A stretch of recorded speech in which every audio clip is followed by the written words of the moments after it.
Let me give you just an example of what a program of study might look like.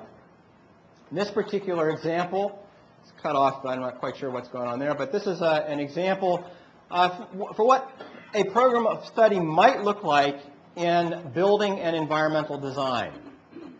Students are taking 4 years of English. In this particular example, they're actually taking 4 years of mathematics.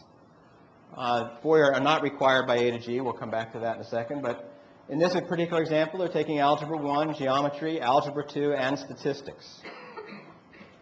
They're taking Physics and Chemistry. World History, American History, Government, and Economics. They're taking 2 years of foreign language, in this case Spanish, but it could be another language.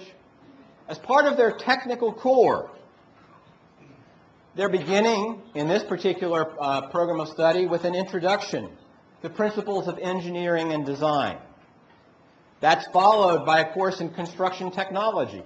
By the way, in construction technology, they might be introduced to carpentry, to electricity, to HVAC, heating, ventilating, and air conditioning. This is not about removing necessarily occupationally specific training, but putting it in a larger context that helps students make connections, make meaning. If you're going to be an architect or an engineer, some exposure to hands-on carpentry, electricity, and HVAC is probably a good thing. Those of you who have had all kinds of disasters because your designer didn't have that kind of experience. If you're going to be a carpenter, if you're going to be an electrician, it's probably a good idea to get some exposure to principles of design and principles of engineering. These are not mutually exclusive skills. And the curriculum ought to be designed to deliver it. Now, the point about this is that, as you can see, it is possible. In this particular example, 17 rather than 15 are the minimum A to G requirements. The students are taking 17 A to G courses. Now, that does assume that this technical course, Introduction to Engineering, and this particular technical course, Elements of Design, have been approved. These are technical courses that have been approved to meet one or more of the A to G requirements.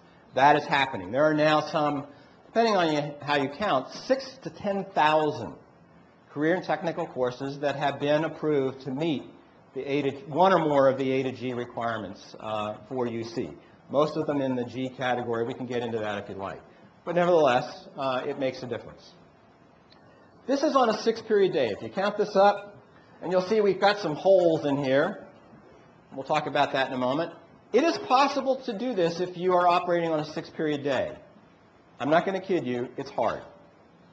Obviously, students don't have an opportunity to take very many other electives here.